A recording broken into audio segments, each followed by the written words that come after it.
Hi, it's Diana. Welcome to my YouTube channel.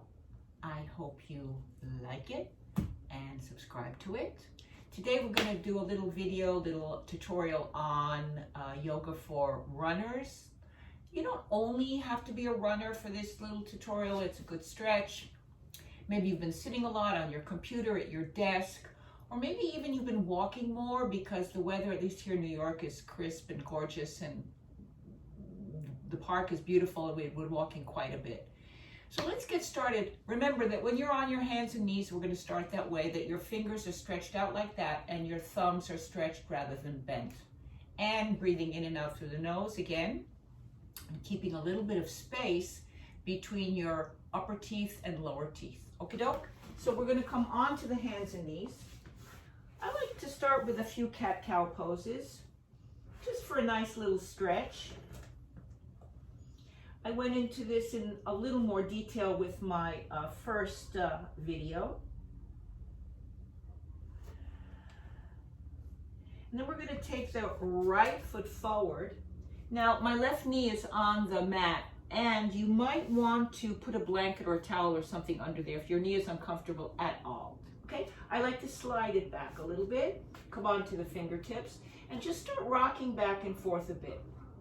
Now, the more weight I put on my fingertips and on my right foot, the less weight is on my back knee. Although my left knee is on the floor, you're trying not to get too heavy in it, not too heavy. So from here, you're going to shift your weight back so your pelvis is a little further back over your knee, and you're going to come up like that with your hands right on your knee. You're going to lift your arms up, hook your thumbs, take a deep inhale. And on your exhale, stretch over to your right side. You're going to release your right arm, keep your left arm over your ear. Take a deep side stretch here, kind of pulling on the left side of your waist as much as you can.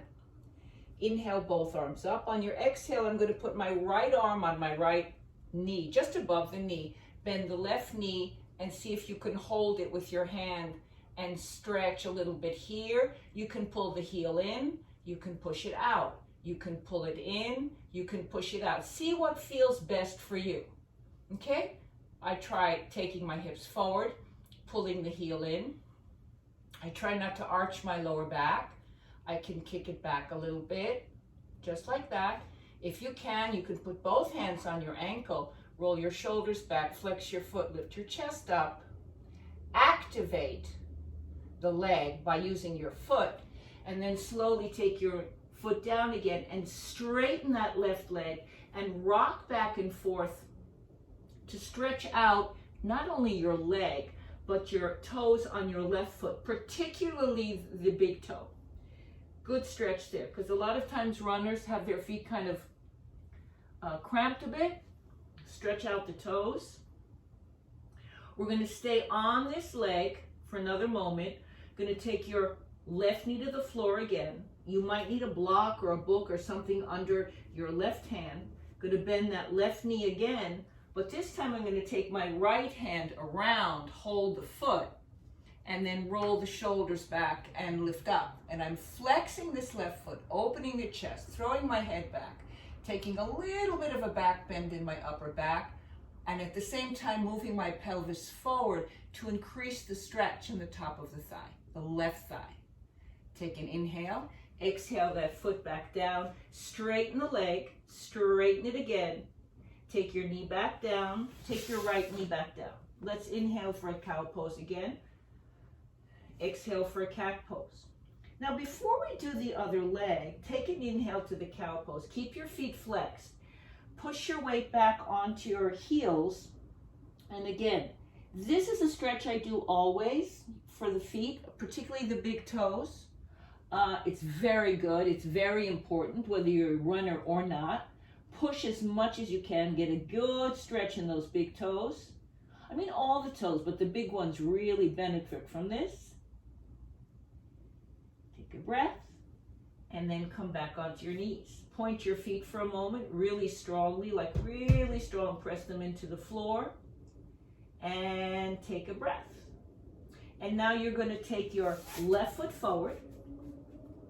Hands on your fingertips or flat, whatever, or on blocks or books, and rock back and forth a few times. Get a sense of your body. Is it tighter? Is it looser? Is something hurting? Do you need to pad your knee? Do you need to stretch less? Do you need to breathe more? That's almost always the case. Take a few of these. Yeah. And then you're going to come on up just like we did on the other side, putting your hands on above your knee for a moment, finding your balance. Take a deep breath.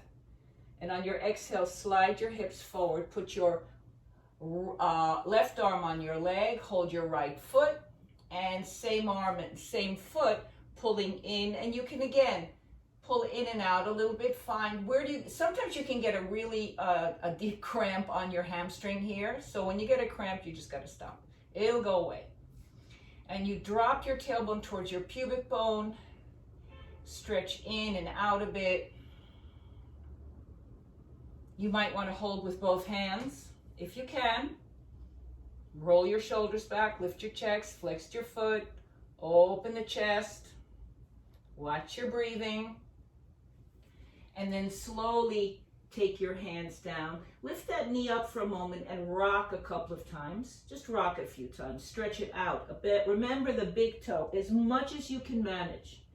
Give it a good stretch. Then you're going to take your knee down, again, the right knee. You're going to lift that right foot up again. You're going to hold the foot with your left hand now. Open your chest. Throw your head back, and again, flex your right foot and push in and out a few times. See what feels best. Not easiest, but best. Slide your hips forward. Roll your left shoulder back. Lift your head up a bit. So you're getting a deep stretch in the front of your right thigh. And then take your foot back down again, put your hands on the mat, straighten that leg again, and shift your weight back so you're back on your hands and knees. Take an inhale for a cow pose, exhale for a cat. Inhale, and exhale again. Then come to a flat back, and then take your right foot forward again. This time we're going to straighten the leg. Come onto your fingertips or take blocks or put books under your hands, especially if you're real tight. Now the way to get a really good stretch here, one of the ways, is really flexing your right foot a lot. Like really, the more you pull your toes back, the deeper the stretch will feel. Take a few breaths here. You can go a little lower or not, but the goal right now is not to take your head down. The goal is to tilt your pelvis forward, keep your back fairly even, so it's quite specific in the back of your right leg. Take a deep breath. On your exhale, bend that right knee again. Put your hands on the mat. And then take a plank pose, back into your plank pose here, and then take your knees to the floor. Now you're going to take your left foot forward, and you're going to stretch it out, same thing. Notice how different the legs feel. Very rarely do they feel exactly the same, right? So pull your toes back a lot. Pull your left sitting bone back. And again, instead of just trying to take your head down, lengthen your spine, look forward, and with your exhale, you could bend your elbows a little bit to get a deeper stretch in this fairly simple stretch, but it's simple is good. Simple can be very effective. And then bend that knee, left knee, hands back on the mat. Straighten your right leg again. Push that foot back into a plank pose. Then rock back and forth on your toes. Keep the ball in the basket. I explained that in my first video. And then take your knees to the floor. Now keep your hands right where they are. Take a deep inhale. With your next exhale, it'll be downward facing dog with wide legs, wide. And then bend both knees, take your chest back towards your legs, stretch your right leg out towards the floor, and then your left one towards the floor, heel towards the floor, both if possible. Take a breath. Then come on to your knees again. Cross your ankles behind you. Take your hands right near your knees. Lift your knees up and stretch your legs out ahead of you. Shake them out a bit. Shake them out a bit. Shake them out a bit. Then shift your weight forward. Come onto your back for a moment. Hold the outer edges of your feet for happy baby pose. Rock a bit from side to side. Just rock. Just rock. Just rock. Just rock. And then lift your legs up to the ceiling. Release your hands. Shake your legs out. Just shake them. Release your lower back. Shake out. You're going to bend your knees again, slide your hands under your legs, rock yourself up. Sit upright again. I'm going to face you now. Stretch your legs out. Walk your hips back a little bit. Pull your buttock flesh out to the sides so you're more stable right on your sitting bones. Okay? And then take your hands down by your sides, just on your fingertips. Roll your shoulders a few times. Roll them back. Big circles. Big, big, big. And then forward. Big circles. Try not to tighten your jaw. Release your face. And one more time, circling back. Cool. And then bend your knees. And then if you can, you're going to walk your feet back as if you're going to take a squat. But we're not taking a squat just yet. We will maybe in a moment, right? Lift your spine up. So I'm pulling my legs in to lift my spine up. You can interlace your fingers. Take a breath. Okie dokie. Now you're going to release your legs. We're going to take a squat. So I'm going to show you a few versions. If your squat is easy, and I'll show you mine. Here's a squat. My heels are on the floor. My knees don't hurt, thank goodness, right? And I'm quite comfortable in a squat, but I always have been. This is always, since I'm a kid, I think I must have done this a lot because it's still easy. Plus, and I'm no kid, plus the shin moves forward so you get a good stretch in your ankle.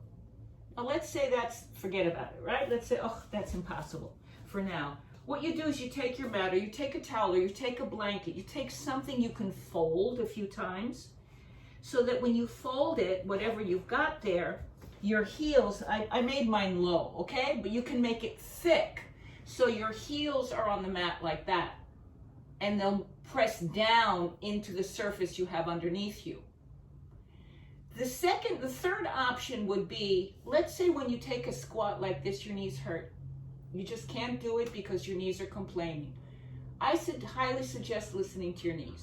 So don't stay in the squat and say, okay, this pain will pass. It probably won't, and it might even damage your knees more. So for those people, I say, take a block or a book, a big fat book like that one, right? And then I'm going to sit on the block like this, right on the edge. Okay, you might make the block higher if you need to. And then my feet are here, so I'm in a squat. I take my feet back a little bit so I have this angle here. I press my heels down so my knees are safe. This is really important, okay? I have a lot of students who can't squat because of their knees, and this is a good option. You want to stretch out your Achilles heels, which is why if you take your feet too far forward, you won't have that angle. And if you take them further back, if you can, you have that deep angle so your shins are forward, almost like when you do a chair pose, right? And if you don't need the block or anything else, you take your squat, and if it's easy for you, I kind of like to shift back and forth, keeping my heels down. So I stretch the Achilles. They can get tight in running, right? And I shift my weight forward, and then I take my hands into prayer. This is a good hip opener. Take a deep inhale and a long exhale. And another deep inhale and a long exhale. That's all. Thank you.